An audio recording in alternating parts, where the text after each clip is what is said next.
เอาไปตำบ่หรือว่าเอาไปสีนี่อยู่ในนี้จะมีอยู่2เตาไฟเตาไฟที่1ใบตองโคใบเซยเขาเป็นใบเซยก็จะเหล่าเอาจากไม้พุงไม้พัดถ้าเป็นเครื่องมือของเฮามัดทุกสิ่งทุกอย่างแล้วเนาะมีความละเอียดอ่อนที่สุดในการเฮ็ดเฮือนนี่โดยที่ว่าบ่มีตะปูเลยนะเป็นเฮ็ดพอเป็นเฮือนหลังกุ๊บคือจังซี่แล้วก็ตั้งอยู่ท่ามกลางหุบเขากินอ้าวกินเลยขอบใจความทันสมัยเริ่มเข้ามาวิถีชีวิตดั้งเดิมก็เริ่มเลื่อนล่างหายไปได้เหมือน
พาท่านผู้ชมไปเบิ่งเฮือนแบบบูฮานดังเดิมอาศัยอยู่นำกัน6คนมาใน EP นี้ป้าทุกจะพาท่านผู้ชมเลาะเที่ยวชมเมืองบรรยากาศของหมู่บ้านเพราะว่ามานี่ก็ยังบ่ทันได้เลาะหมู่บ้านเถื่อเนาะท่านผู้ชมเนาะแต่จะพาท่านผู้ชมเลาะเที่ยวชมบรรยากาศของหมู่บ้านในชนบทเนาะเป็นหมู่บ้านดังเดิมบูฮานที่ป้าทุกเดินทางมาแล้วมีความประทับใจหลายเนาะก็ถือว่ามีการเปลี่ยนแปลงหลายสิ่งตัวหลายอย่างจากสิ่งที่บ่เคยเห็นก็ได้เห็นเนาะพี่น้องเนาะเมื่อก่อนก็อาจจะเป็นเฮือนมุงใบหญ้าใบตองโคกันจังซี่แต่มาถึงปัจจุบันนี่ก็เพิ่นก็เริ่มม้างเนาะเพื่อจะมาปลุกนี่เฮือนมุงกระเบื้องแต่ว่าเป็นฝากระแตะแต่ว่าแบบเก่าแก่ดังเดิมจังซั่นก็จะบ่มีนะท่านผู้ชมบ่มีให้ได้เห็นแล้วเนาะนี่ทางนี้ก็ยังกิจวัตรประจำวันแต่ละมื้อเนาะตากข้าวอยู่ในสวนพี่น้องเอ้ยนี่กำลังพากันตากข้าวตากแล้วก็จะเอาไปสีหรือว่าเอาไปตำเนาะตากนี่จะเป็นตากข้าวหน้าบ่เอาไปตำบ่หรือว่าเอาไปสีโอ้ทันสมัยเลยเนาะเริ่มสีแล้วบ้านนี้พี่น้องเลยคือว่าหันเปลี่ยนหลายสิ่งหลายอย่างเนาะประเพณีดังเดิมถ้าความเจริญเข้ามาแล้วก็มันก็จะทดแทนความเก่าแก่บูฮานดังเดิมนี่โซลาร์เซลล์เริ่มเข้ามาแล้วก็จะบ่ได้ไต่ตะเกียงจะบ่ได้ใช้เขาเอิ้นว่าขี้น้ำมันยางเนาะเฮ็ดกระบองคือแต่ก่อนละนี่ความเปลี่ยนแปลงหลายอย่างพี่น้องเนาะในเขตชนบทเขตนี่อันนี้เขาเจ้าก็จะเริ่มตากข้าวเนาะแล้วเอาไปสีเนาะจากแต่ก่อนนี่จะตำเมามาถึงปัจจุบันนี้เริ่มจะสีมันก็เริ่มหันเปลี่ยนไปเทื่อละเล็กเทื่อละน้อยเนาะวิถีชีวิตของเขาเจ้าในเขตนี้เนาะได้มาสัมผัสบรรยากาศบ้านเพิ่นนี่ดีพี่น้องให้บรรยากาศเย็นสบายเลยเงินจากเงินมุงใบตองโคมุงหญ้าเนาะที่ชาวบ้านเพิ่นพากันอยู่พากันเฮ็ดพากันสร้างมาหลายฟ้าหลายปีนี่อันนี้คือการออกแบบเฮ็ดเฮือนในสมัยก่อนที่เพิ่นใช้ใบเสยหรือว่าใบเขาเอิ้นใบหวายเป็นอย่างต่างๆนี่เนาะเริ่มถึงม้างเนาะถึงม้างออกแล้ววิธีการของเขาเจ้านี่เห็นนี่ม้างออกเขาเจ้าก็จะบ่ได้นำไซส์ตัวเก่าได้เป็ดดังเดิมแต่ก่อนนี่เขาเจ้าจะใช้ใบตัวนี้ในการมุงเฮือนในการเฮ็ดเฮือนอีหยังต่างๆแล้วก็จะเอาไม้ไผ่มาตีเฮ็ดเป็นโค้งนี่คือดังที่ยังเห็นยังเป็นห้องห้อยอยู่นี่อันนี้คือการสร้างเฮือนทำอิฐการอยู่เฮือนทำอิฐของชาวบ้านจะเป็นลักษณะคือจังซี่อาศัยไม้จากธรรมชาติเนาะตามป่าตามดงเป็นไม้กลมไม้แท้ไม้จริงเนาะแล้วก็ไม้ไผ่อย่างต่างๆแล้วก็ใบไผ่เนาะแล้วเอามาเฮ็ดเป็นเฮือนเนาะหลังบูฮานดังเดิมคือจังซี่เนาะผ่านลายฟ้าลาปีเนาะแล้วก็ผ่านหลายๆปีไปเขาเจ้าก็จะมีการเปลี่ยนแปลงหลายสิ่งต่อหลายอย่างเนาะจากที่ว่าอยู่เฮือนหลังมุงหญ้าคือจังซี่เขาเจ้าก็จะเริ่มหันเปลี่ยนมาเป็นมุงกระเบื้องแทนทดแทนเนาะเพราะว่ากระเบื้องนี้มันจะกุ้มประมาณ20-30 ปีหรือว่า 2-3ชั่วคนเนาะแต่ว่าเฮือนแบบนี้ก็เริ่มจะบ่มีแล้วพี่น้องเอ้ยนี่อยู่ในนี้จะมีอยู่2เตาไฟเนาะเตาไฟที่1เตาไฟที่2เนาะก็แสดงว่ามีอยู่2ครอบครัวอยู่เฮือนหลังน้อยๆแล้วก็จะคั่นเครื่องกลางนี่เนาะครอบครัวอาจจะเป็นครอบครัวของพ่อเฒ่าแม่เฒ่าแล้วก็อาจจะเป็นครอบครัวของลูกสะใภ้ของลูกชายที่อาศัยอยู่ร่วมกันต่อไปก็คือดังที่เห็นนี่แหละท่านผู้ชมเนาะก็อาจจะบ่มีให้เห็นถ้าเอามาปีหน้าบางที่เฮือนหลังนั้นเนาะที่เป็นเมืองบางมุงใบตองคอหรือว่ามุงใบหญ้าอาจจะบ่เห็นแล้วเพราะว่าเขาเจ้าทดแทนขึ้นมาด้วยเฮือนหลังใหม่เนาะหรือว่าด้วยความทันสมัยเพราะว่ามีความเจริญความศรีวิไลเข้ามานี่ก็เริ่มเกาะเฮือนโตเฮือนออกเนาะเลื่อยไม้หาเงินหาคำจากการปลูกกาแฟจากการขายยางโบงจากการขายมันต้นหรือว่าขายข้าวหรือว่าขายสัตว์เลี้ยงอย่างต่างๆเขาเจ้าก็จะไปเลื่อยไม้เนาะจ้างคนเฮ็ดเฮือนเนาะวิถีชีวิตเริ่มเปลี่ยนแปลงไปเนาะจากแต่ก่อนพ่อเฒ่าแม่เฒ่าพาตำข้าวตำน้ำมาถึงปัจจุบันนี่ก็จะได้เห็นโรงสีเนาะจะได้ยินเสียงจักรเครื่องจักรดังนองเนืองนั้นแล้วก็เสียงตำข้าวที่ผู้เฒ่าผู้แก่เคยตำแต่ดึกๆปึกแล้วก็ฟังเสียงฟัดเข้าแล้วก็มีเสียงไก่ขันในสมัยแต่ก่อนก็อาจจะเลื่อนล่างหายไปอาจจะบ่มีให้เห็นเนาะเพราะว่ามีสิ่งใหม่สมัยใหม่เข้ามาทดแทนแล้วท่านผู้ชมเนาะนี่ความศรีวิไลเริ่มเข้ามาอีกอย่างต่างๆก็เริ่มหายไปแต่ว่าวิธีดั้งเดิมก็ถือว่าไซส์กลมกลืนกันไปท่านผู้ชมเนาะนี่อันนี้คือข้าวของชาวบ้านเดี๋ยวนี้เขาจะตากเอาเนาะจะตากข้าวเอาเราเริ่มขยับขึ้นมาทางด้านเทิงและเบิ่งเฮือนซ่านเบิ่งวิถีชีวิตการเป็นอยู่ของชาวบ้านอยู่ในเขตนี้จากแต่ก่อนบ่มีไฟฟ้าสมไซมาถึงปัจจุบันนี้ก็เริ่มมีไฟฟ้าที่จะเข้ามาทดแทนจากไฟแสงสว่างจากโซลาร์เซลล์ที่เขาเจ้าเริ่มโตเข้ามาเอาลักเข้ามาตั้งเนาะดึงเข้ามาในหมู่บ้านแห่งนี้นี่เริ่มมีเข้ามาทดแทนแล้วพี่น้องเนาะพิเศษในแต่ละบ้านเนาะก็จะมีฟืนที่เขาเจ้าหาไว้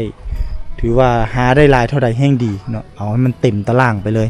เนาะเพื่อจะใช้ทดแทนในการ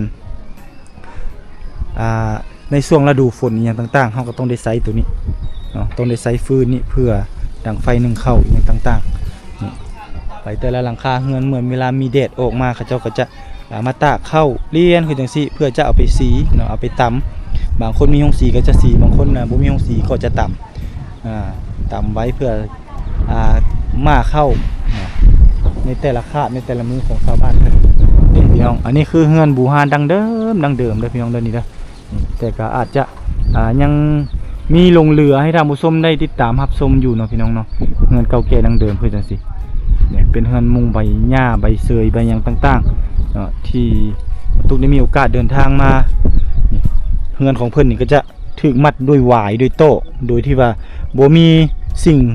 เครื่องมือที่ทันสมัยเข้ามาตัวอย่างว่าเป็นเหล็กตะปูเป็นหยังต่างๆก็ยังบ่ทันมีเทื่อเขาเจ้าก็จะค้ำจะหยังเนาะแต่แถวนี้นี่ยังบ่ได้เอาขี้หินยองเนาะยังฝังดินอยู่เลยตัวนี้ตัวใดมันอยากฮักอยากเป้อยากเพเขาเจ้าก็จะไปเฮ็ดเสาค้ำเครื่องกลางพี่น้องเนาะตัวนี้น่าจะเป็นประตูอันนี้เป็นเฮือนของเพิ่นก็จะถูกมัดด้วยหวายแต่ว่าโต๊ะนี่ก็เริ่มขาดเริ่มม้างเริ่มอย่างไปแล้วทางด้านนี้ก็จะเป็นบนที่เขาเจ้าไว้วางสันเครื่องของชาวบ้านเพิ่นแต่พิเศษนี่เขาเจ้าเฮ็ดเป็นไม้ตัวนี้เนาะเป็นไม้แล้วก็ตั้งซื่อขึ้นตัวนี้คือจะเป็นทางขึ้นนี่อันนี้เป็นทางขึ้นของเพิ่นโอ้มีอยู่แต่ก่อนน่าจะมี2เต่าตัวนี้เนาะนี่เต่าที่1นั่นเต่าไฟเต่าที่2นี่ก็จะเป็นเฮือนหลังเนี่ยหลวงยาวๆคนจังซี่เนาะอาจจะยังมีอีกครอบครัวหนึ่งอยู่นี้สังเกตจากเสื้อผ้าหรือว่าเครื่องไซส์ของซอยที่เพิ่นยังวางไว้อยู่นี่อยู่น่าจะมีคนอยู่นี่อันนี้แหละคือการสร้างลักปักฐานเนาะสร้างเฮือนสร้างซ่านของเพิ่นโดยที่ว่าเอาไม้แล้วก็หวายเนาะเป็นตอกมัดให้มันแน่นหนาถาวรนี่แต่ละอันก็คือจะใช้ด้วยหวายหมดทางเทิงนี่ก็เป็นหวายพี่น้องโดยที่ว่าบ่มีเหล็กตะปูบ่มีหยังเลยเนาะถูกเฮ็ดขึ้นมาด้วยเครื่องมือจากป่าจากดงบ่มีเครื่องมือที่ทันสมัยตัวนี้เขาเจ้าจะเกี่ยวต่อไปแล้วก็จะเริ่มบ่มีแล้วพี่น้องนะเป็นเรื่อง เป็นของเก่าแก่โบราณดั้งเดิมพี่น้องเนาะนี่เขาจะเอาไว้มัดถั่วอ้อมไม้ในทั่วบริเวณต่างๆเนาะอันนี้คือจะเป็นความทรงจำแล้วตัวหน้าไปเนี่ยอาจจะบ่มีแล้วพี่น้องเอ้ยเมื่อตุกจึงได้มีโอกาสเดินทางมาเก็บเอาภาพบรรยากาศถือว่าจะเป็นบ่อนดังไฟของชาวบ้านเพิ่นนี่อันนี้คือจะเป็นใบตองโคแน่นี่มีใบตองโคใบเซยเขาเอิ้นใบเซยทางโบราณเอิ้นใบเซยทางเด้อันนี้ก็คือสิ่งที่เขาเจ้าม้างออกมาจากเงินหลังเก่าแต่บ่ฮู้ว่าตั้งอยู่ไสตัวนี้เริ่มบ่มีแล้วอันนี้ก็จะเป็นโต๊ะที่เขาเจ้าเหล่าเอาจากไม้พุงไม้พางหรือว่าจากไม้แท้แล้วก็ไม้ไล่ไม้เหี้ยนี่เนาะตัวนี้เนาะ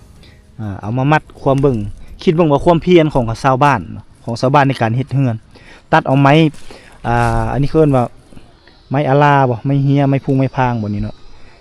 ตัดมาเป็นท่อนหลังจากนั้นก็เอาใบเสยนี่3ใบ4ใบนี่มามัดเรียนกันคือจังซี่เพื่อจะเอาไปมุงเฮือนให้ได้อยู่ให้ได้ซนให้เป็นบ่อนพักบ่อนเซานี่บ่แม่นของง่ายบ่แม่นของธรรมดาเนาะเพื่อสิได้เฮือนหลังหนึงคิดเทียบใส่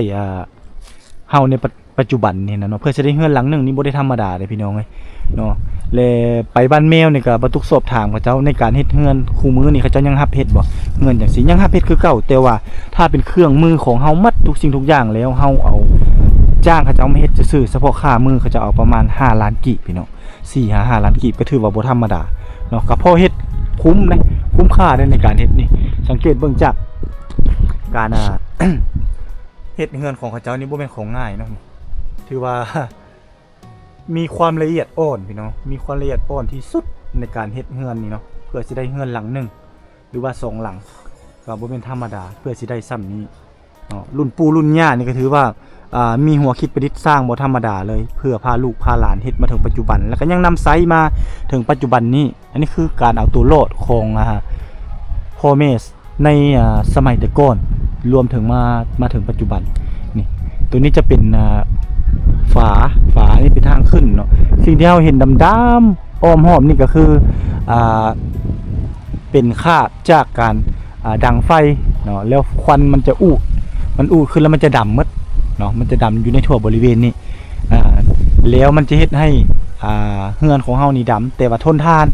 เนาะมันจะทนทานต่อมอดเนาะตัวมอดมันจะบ่กินเนาะนี่อันนี้เป็นเฮือนครัวเฮือนไฟเพิ่นจะอยู่ทางด้านนี้นี่สบายดีอันนี้โดยอันนี้ยังนอนอยู่บ่นี่ยังนอนบ่หรือว่าเป็นเฮือนครัวซื่อๆนี่โอ้ไปอยู่เฮือนใหญ่เลยเนาะแต่อันนี้เป็นเฮือนครัวเนาะแต่ก่อนก็อยู่นี่แหละเนาะจักครอบครัวอยู่นี่แต่ก่อนนะ2บ่1บ่คือเห็นตัวไฟตัว1อยู่นั่นแต่ก่อนละ2เนาะแท้ๆเนาะคั่นแล้วเนาะแต่ก่อนเนาะคั่นซ่วมแล้วเนาะนี่พี่น้องอันนี้ก็เป็นครอบครัวของเพิ่นมีเฮือนใหญ่แล้วก็กลายเป็นเฮือนครัวตัวนี้เนาะต่อไปแล้วก็คือสิม้างแล้วเนาะนี่เนาะบ่มีแล้วบัดนี้ต่อไปนี่ขอบใจเด้อเพิ่นใส่หวายใส่หยังในมัดพี่น้องนี่ โดยที่ว่าบ่มีตะปูเลยนะเพิ่นเฮ็ดใส่หวายโดยเฉพาะเลยเด้เฮือนก็เป็นเริ่มเป็นเฮือนหลังใหญ่หลังงามเนาะอันนี้เฮือนเก่าแก่แท้ๆที่พามาเบิ่งพามาชมนี่เนาะเป็นเก่าแก่ดั้งเดิมแท้ๆเลยคันบ่แม่นหลังเก่าแก่นี่ก็จะเป็นหลังนั้นเนาะตัวนั้นจะเป็นยุคแบบสมัยใหม่นำพี่น้องหลังเก่าแก่แท้ๆจะเป็นหลังนี้ที่มีโอกาสเดินทางมาเก็บเอาบรรยากาศพี่น้องเอ้ยนี่บ้านเฮือนติดหลังเขาถือว่าสุดยอดเท่านั้นแหละเนาะถือว่าเป็นเฮือนที่หาเที่ยวหาชมยากสุดพี่น้องเพอเป็นเฮือนหลังกุ๊บคือจังซี่แล้วก็ตั้งอยู่ท่ามกลางหุบเขาเนาะที่มีภูเขาป่าเขาแล้วเนาไผ่นี่สวยๆงามๆพี่น้องเอ้ยเป็นเฮือนประเพณีเก่าแก่ดังเดิมเนาะนี่ตัวนี้ก็จะเป็นแบบใหม่เพราะว่ามุงกระเบื้องแล้วเนาะมีเหล็กตะปูเข้ามาทดแทนจากหวายอย่างต่างๆเขาเจ้าก็บ่ได้ใช้แล้วจะใช้แต่เหล็กตะปูนี่ใต้ถุนบ้านนี่ก็ถือว่าเริ่มถอนเฮือนเพื่อจะออกเฮือนเนาะเพื่อจะสร้างเพื่อจะแปลงดิคือหลังนั้นก็เริ่มเปลี่ยนแปลงไปเนาะเริ่มจะมีหลายหลังขยายขึ้นมีห้องน้ำห้องในครบแต่ละหลัง โอ้นี่เป็นหลังนึงเนาะเป็น2ห้องนอนพี่น้องเอ้ยมีอยู่2-3ห้องเนาะที่ว่าหันเปลี่ยนขึ้นมาโอ้คักเนาะนี่ นี่เฮือนดองเนาะเฮือนเฮ็ดฮีดโอ้เฮ็ดฮีดเฮ็ดคองเนาะแกฮีดเนาะ ở Việt Nam mà là ยะ cái อันเกิมนี่พี่น้องมาจากเวียดนามยะจักเว้าในนั้นเนาะเขาก็ว่าบ่เป็นหลายปานใดเขาก็เว้าไปเลย ao khinh khinh อ้าวเบิ่งเด้อขอเบิ่งโอ้อันนี้มากินดองเนาะสบายดี ก็กิน อ้าวกินเลยขอบใจ กินน้ำเนาะ โอ้ไอ้น้องมาจากเวียดนามเนาะ อ๋อแม่นแล้ว มาดองเนาะไม่เฮ็ดฮีดเนาะ อ๋อแม่พี่น้องนี่อันนี้คือประเพณีพี่น้องเนาะนี่แท้ๆแล้วพี่น้องเอ้ยไอ้น้องมาจากเวียดมาทางใดนี่มาจากเวียดนี่มาทางนี้บ่โอ้มาทางบ้านละไลนี่บ่โอ้โอ้โดยอ้าวขอบใจเด้อกำเอิญอ้าวพี่น้องคือสิแม่นไอ้น้องทางเวียดนามเขาเจ้ามาเฮ็ดฮีดเฮ็ดคองหรือว่ามาสร้างครอบสร้างครัวอยู่พี่เนาะอยู่ทางนี้เนาะแล้วเขาเจ้าจะมาเอาลูกเอาเมียอยู่พี่แล้วมาเฮ็ดฮีดหลังจากที่แต่งแล้วเนาะแต่งเอาเมือแล้วเขาจะมากลับมาเฮ็ดฮีดกินเบ้กินหมูกินไก่อีหยังประมาณเขาเอิ้นว่ามีฮีดมีคองเนาะในหมู่บ้านนี่ก็คือเอิ้นว่างานดองนะมาจากไอ้น้องมาจากเวียดนามนั่นเบิ่งเฮือนนี่เขาเจ้านี่เริ่มจะปุ๊กติดที่กันเข้าเนาะหลายๆหลังหลายๆครอบครัวเฮือนนี่คือน่าจะหากระสร้างเสร็จเนาะหากระสร้างแล้วเฮือนหลังนี้เนาะคือสิแม่นเป็นไอ้น้องกันหมดเนาะ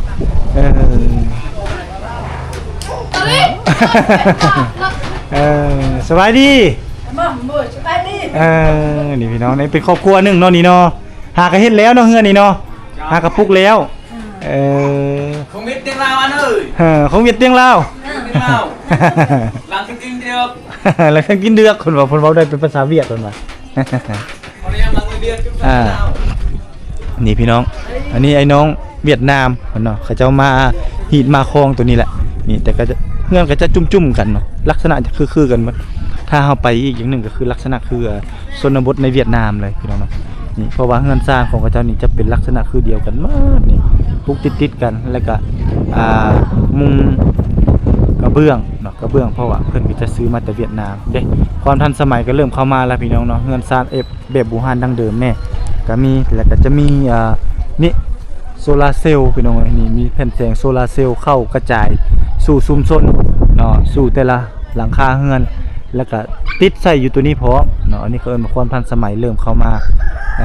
วิถีชีวิตดั้งเดิมก็เริ่ม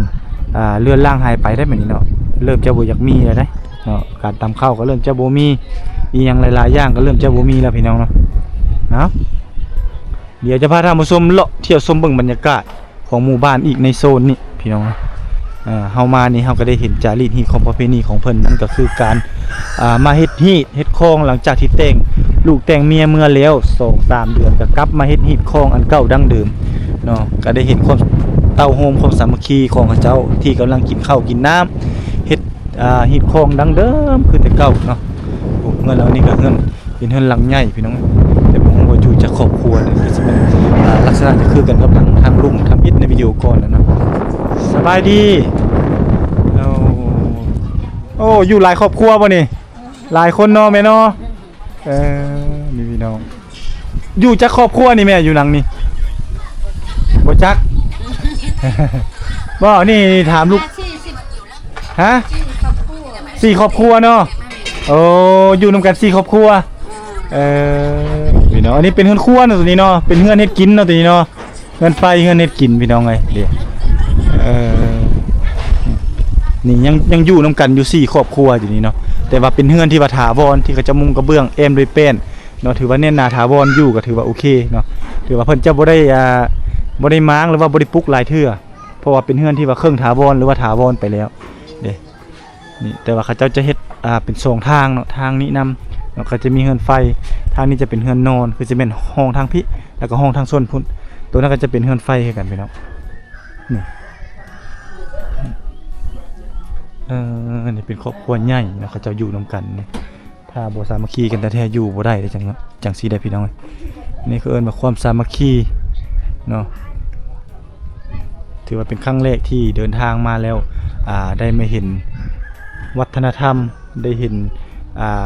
เฮือนซ่านของเพิ่นคือจังซี่เนาะนี่แหละบรรยากาศดีพี่น้องเอ้ยหมู่บ้านเพิ่นนี่เนาะบรรยากาศยามเที่ยงตัวนี้ก็จะเป็นอีกหลังหนึงเป็นเฮือนอีกหลังหนึงได้หลังนี้ก็ได้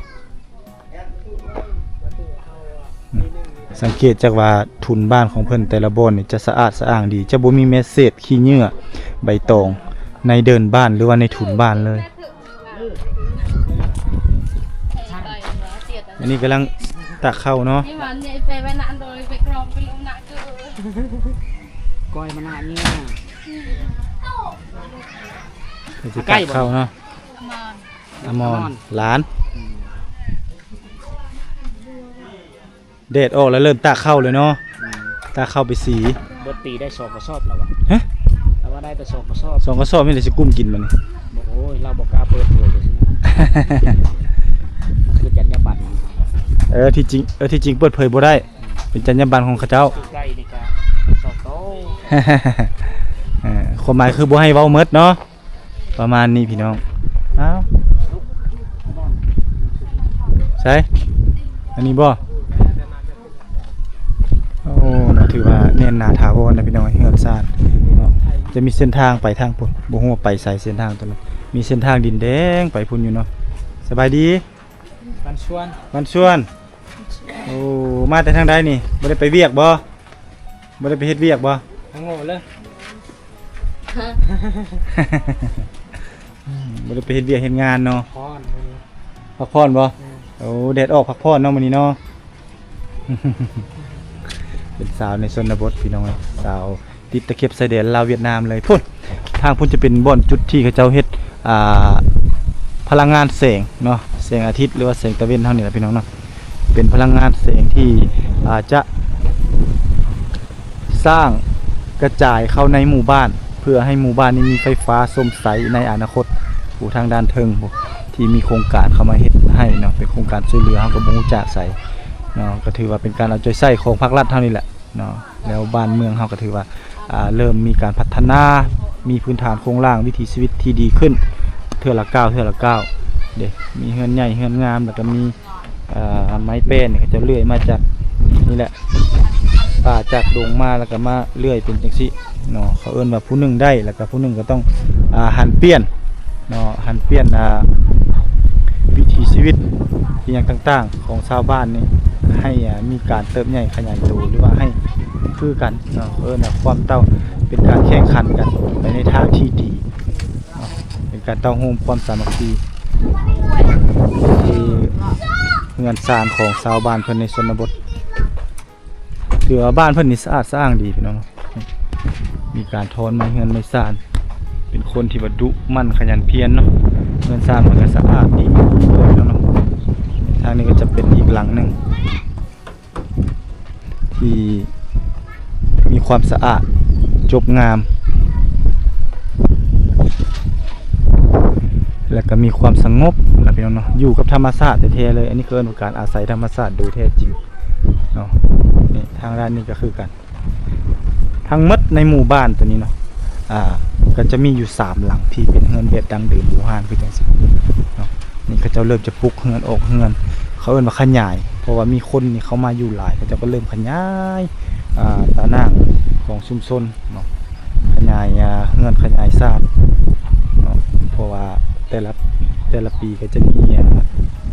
ชาวบ้านเนาะเอาผัวเอาเมียอย่างต่างๆสบายดีโอ้นั่นกำลังนึ่งเนาะอันนี้กำลังนึ่งไอ้น้องกันบ่เป็นพี่น้องกันบ่นี่โอ้ย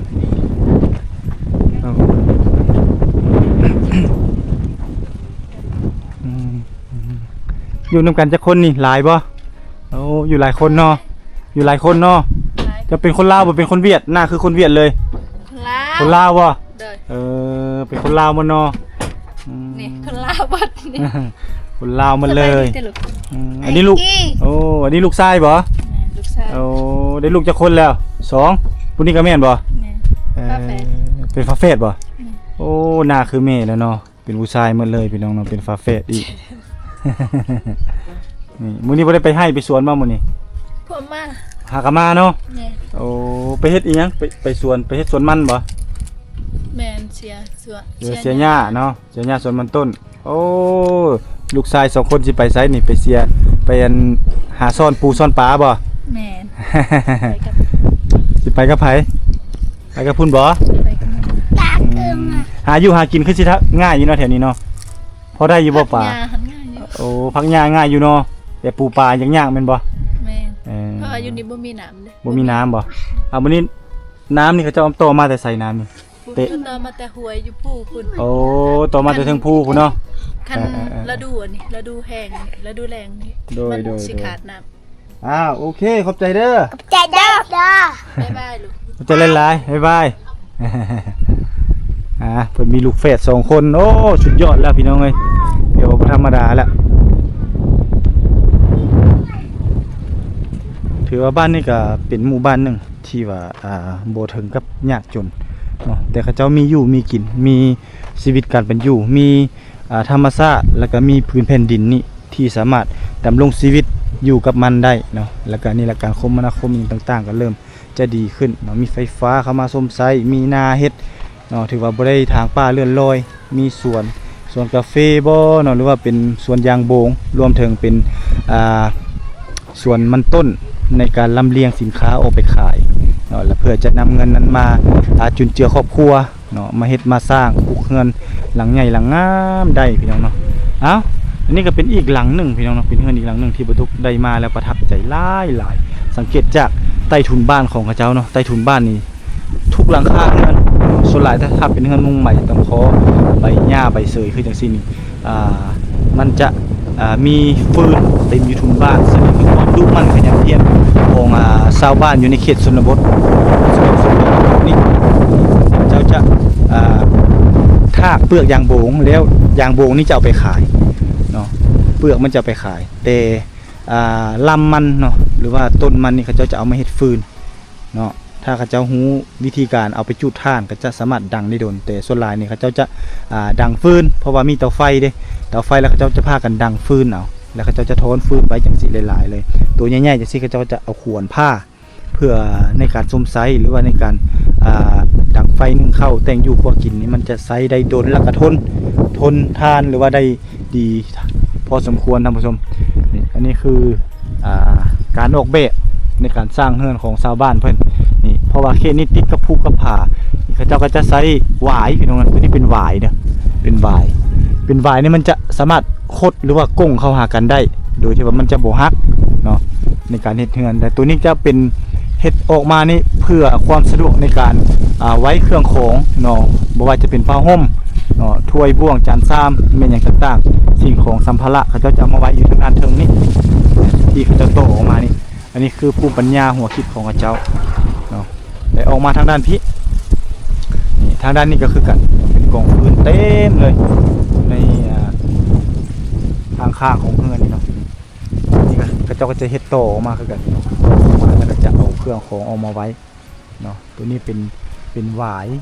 ยสมัยแตะก่อนเลยที่เขาเจ้ามัดนี่เนาะมัดเรียนเป็นจังซี่โค้งเข้ากันเนาะนักออกแบบนี่บ่ธรรมดาจะใช้คนในการเฮ็ดอันนี้เนาะเพื่อจะมาจับมามัดมาโค้งนี่ก็ถือว่าใช้คนบ่ธรรมดาที่พี่น้องในการเฮ็ดเรือนหลังหนึงและใบหญ้านี่ก็บ่ธรรมดาเด้พี่น้องความทนทานของมันเพื่อจะสร้างเป็นเรือนหลังกุ๊บนี่ได้เนาะอันนี้ก็ถือว่าต้องยอมรับยอชมเชยรุ่นปู่รุ่นย่าเนาะที่พาเฮ็ดพาสร้างเนาะอาศัยไม้อาศัยใบวายใบหยังต่างๆนี่จากธรรมชาตินี่มาสร้างเรือนเปลี่ยนสร้างคือจังซี่เนาะก็ถือว่าเป็นภูมิปัญญาที่เพิ่นเอาตัวรอดอยู่ในป่าในสมัยแต่ก่อนจนถึงปัจจุบันนี้ที่ว่าลูกหลานก็ยังรักษาน้ำใสอยู่พี่น้องเอ้ยเป็นเรือนบูฮานเก่าแก่ดั้งเดิมที่ยังคงเหลือเพียงแต่3หลังในหมู่บ้านนี้ให้ลูกหลานได้ศึกษาได้เรียนรู้แล้วก็เอาเป็นแบบอย่างในอนาคตเบื้องหน้าเนาะถ้าว่าเฮารักษาอนุรักษ์รักษาแบบนี้ไว้หรือว่าเฮาสร้างขึ้นมาถ้าว่าบ้านเมืองนับเจริญนับมือพัฒนาขึ้นสามารถเป็นแหล่งท่องเที่ยวเนาะดึงดูดนักท่องเที่ยวเข้ามาเที่ยวมาชมหมู่บ้านบูฮานดั้งเดิมคือจังซี่ได้เนาะแต่ถ้าสมมุติเฮาบ่อนุรักษ์รักษาไว้หมู่บ้านดั้งเดิมบูฮานแต่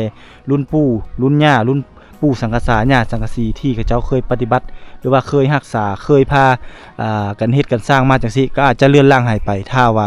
รุ่นลูกรุ่นหลานเนาะเหลนรอดนี่บ่รักษาอนุรักษ์รักษานี่ไว้ฉะนั้นบ่ตุกจึงมีโอกาสเดินทางมาเนาะเก็บเอารูปภาพบรรยากาศวิถีชีวิตของหมู่บ้านดั้งเดิมเพิ่นจังซี่